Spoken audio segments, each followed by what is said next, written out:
હર્ષા અને આર્યન બેવડાના પ્યારની એક સુંદર કથા છે। હર્ષા એક સરળ અને સંસ્કારી છોકરી છે, જ્યારે આર્યન ઉદાર અને ખુશમિજાજ છોકરો છે। બંને એક જ કોલેજમાં ભણતા હતા।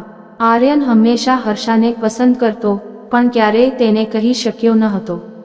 એક દિવસ કોલેજની પિકનિક દરમિયાન હર્ષા એક ગમતું લઈ રહી હતી ત્યારે તે મિસબેલેન્સ થઈ ગઈ।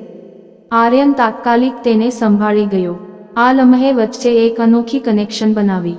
આને કારણે હર્ષા અને આર્યન વચ્ચે વાતચીત વધવા લાગી। તે પિકનિક પછી સતત એકબીજા સાથે વાત કરતા અને થોડા સમયમાં તેઓ એકબીજાના પ્રેમમાં પડી ગયા।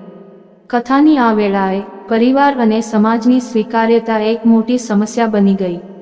હર્ષાના માતા પિતાએ અન્ય જાતિના આર્યન સાથે તેના લગ્ન માટે ના પાડવાનો નિર્ણય કર્યો, પરંતુ હર્ષા અને આર્યનના પ્યારોને કાંઈ રોકી શક્યું નહીં।